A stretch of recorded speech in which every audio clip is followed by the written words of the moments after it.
ओम नमः शिवाय। अवस्थाएं, धार्मिक रूप से अवस्थाएं। पहली अवस्था जागृत अवस्था। जागृत अवस्था जो हम लोग संसार देख रहे हैं, यही जागृत अवस्था है। ये जब जो सब कुछ हो रहा है, यही जागृत अवस्था है। फिर काल्पनिक अवस्था, स्वप्न दुनिया।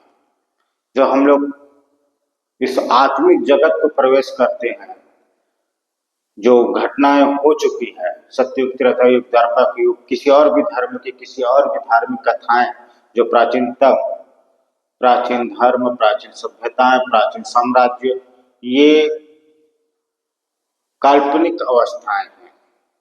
फिर इसके बाद आता है सुप्त अवस्थाएं, अर्थात सिर्फ जानकारियां, जो ईश्वर का के बारे में जानकारियां, कि उसका ब्रह्म स्वरूप, निर्गुण निराकार स्वरूप वो कैसा है, कहाँ है, आत्मिक जगत में कैसा है, इस शरीर में कैसा है, और धार्मिक स्थलों में कैसा है। धार्मिक स्थलों में शक्ति के रूप में है, आत्मिक जगत में त्रिदेव के रूप में है, और हृदय में आस्था के रूप में है।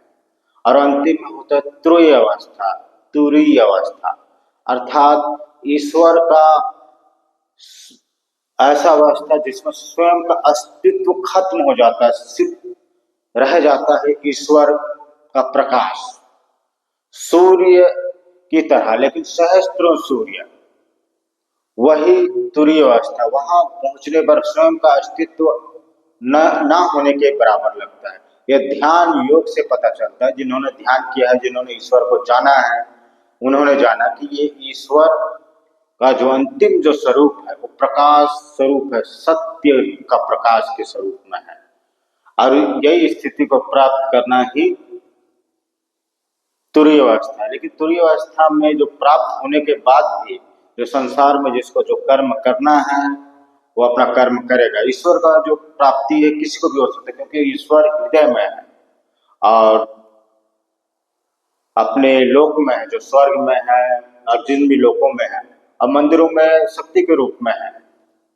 तो ईश्वर का प्राप्ति कोई भी कर सकता है। तुरीय अवस्था प्राप्त करने से पूर्ण आत्मज्ञान हो जाता है और परमानंद की प्राप्ति होता है। यही स्थिति ब्रह्म लीन है।